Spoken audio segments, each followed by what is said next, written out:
But the NBA has a unique perspective and position which they took recently about this matter, where they say they're concerned about due process. That, well, lawyers boycott that proceeding, the SEN induction ceremony, because, listen, they feel that that decision should not have been taken or acted upon. That it's more or less like an abusive process. If this matter is in court, yes, let it see itself through. But you also have those who say, well, okay, as interesting as it may be, what happens, because some people will make up their mind saying, does it mean, or because it suggests to some of them that the NBA may have either glossed over or overlooked other processes or other decisions as it's playing itself out concerning this particular matter? No, they must have done a very thorough check, because, you know, most of the law is all about precedents. There was a precedent, there's the precedent in this matter. A petition was written against Justice Thomas Neron, who was the chairman of the tribunal in, I think, Osun and all those things. He went to court.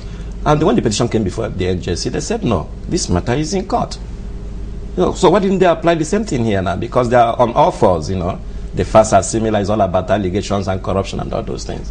But what we are concerned about is, you know, you two parties are before you. If you are going to do justice, you have to be seen to be doing justice. And you said, this man, there's not in dispute that he interfered. In fact, the panel found as a fact that, of course, he interfered. They're not telling us that he apparently did it, you know, to save the judiciary, non-input motive. And it's a very high crime. It's a very high crime because you can't interfere. It's corruption also.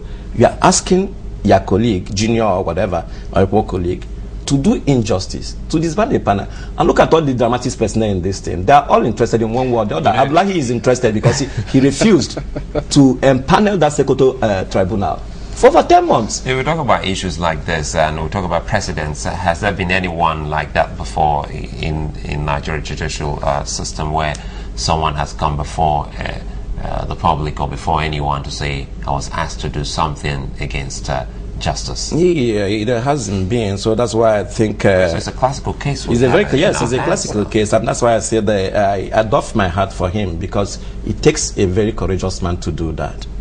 There are similar things I'm sure have happened, you know, but people are afraid to take such steps, maybe because it's PCA, you know. You know, some people have said that, you know, if he was going to protest, he should have protested at the time when the action actually took place, not when he was now promoted. Yeah. You know, he should have done that. And the argument has been put forward that, okay, even if he did do that because he was trying to protect the judiciary or protect his boss at that particular time, he should have known that this is not just any kind of business. This is the judiciary, the temple of justice. Yeah. What is your stance on that? So what you're saying in effect is that he shouldn't have wasted time. He should have, you know, done the thing immediately. Spoken up immediately. Spoken up immediately. There was this conflict, you know, something like that. Yes. Yeah, that's what is expected in normal situations. Even though not publicly, he could have as well have written to NJC as a body. You know, look at what happened and all those things. Because they're not allowed to make public statements, the judges. Yes, there are times, you know, when you drag a judge into the court of public opinion, because of the nature of his office, you know, he's not expected to reply, you know, something like that. You think the administrative way he could have done that, I agree with you. You should have written to NJC. Administratively. One can then ask, for instance now, the AGF and the Office of the Minister of Justice, as you highlighted previously, does it mean that, or do we expect him to make any kind of comment on this matter, or he's doing the right thing, just waiting until the court processes have been seen through? No, but he has already made a comment, you know, because he's an agent of the president, you know. Basically, and that's the function the Constitution gives to him, you know. That's why most times if we have a matter against the federal government, you don't even need to sue the federal government, you sue the AGF. So it's obvious that the president wouldn't have acted without consulting the AGF. So what is he going to say? Okay. Yes. That's what he's coming to tell us anymore. Of course, unless he's coming to say, I wasn't there, I have an alibi, I was in Port Harcourt during the conference when this thing was taken, you know. now you have mentioned Port Harcourt. Let's go into Port Harcourt a little bit and come back. Now, remember what we had, it was on a Monday, and we spoke with the NBA president on phone. He was in Port Harcourt at that time, and they're still there anyway.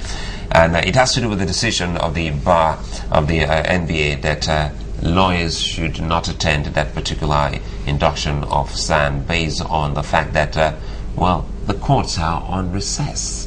And whenever you have to do that kind of induction, it's as if you are having a court process. So maybe you should expatiate more on that for us now that you're here.